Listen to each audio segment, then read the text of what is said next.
Installez-vous confortablement et laissez-moi vous raconter la légende du croque-mitaine. Il y a bien longtemps, dans un petit village niché entre les montagnes sombres et les forêts profondes, les enfants savaient qu'une règle ne devait jamais être enfreinte. Ne jamais sortir après la tombée de la nuit. Pas pour jouer, pas pour rire, pas même pour regarder les étoiles. Car la nuit, il rôdait, on l'appelait le croque-mitaine. Personne ne savait vraiment à quoi il ressemblait. Certains disaient qu'il avait des gros yeux rouges comme les braises. D'autres juraient qu'il avait des mains si grandes qu'elles pouvaient saisir 3 enfants à la fois. Mais tous s'accordaient sur une chose, il venait chercher les enfants désobéissants. On racontait qu'il habitait sous les lits, dans les armoires ou même dans les ombres, qu'il ne marchait pas, mais glissait, silencieux, traînant derrière lui une grande sacoche remplie d'os et de poupées cassées.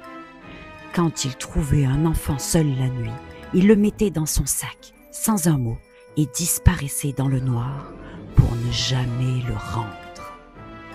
Une fois, il y eut un garçon du nom de Mathis, curieux et un peu trop sûr de lui.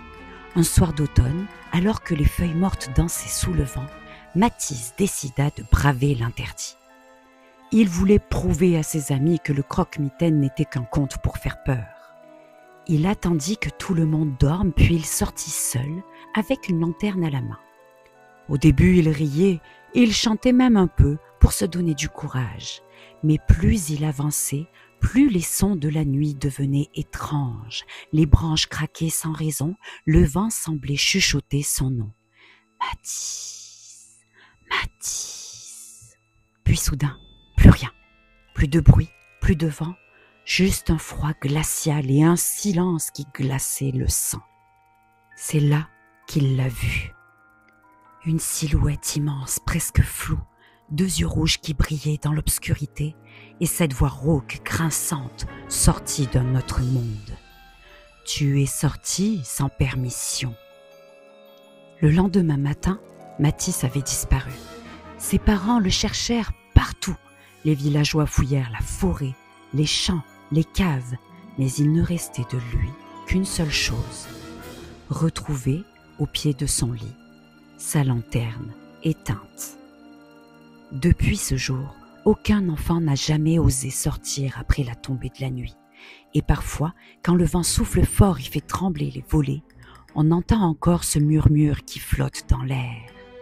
Tu es sorti sans permission.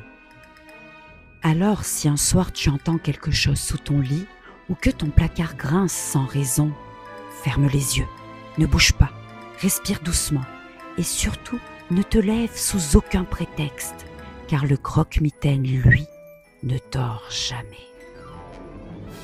Si toi aussi tu as aimé cette histoire, n'oublie pas, like, commente, partage et abonne-toi. À bientôt.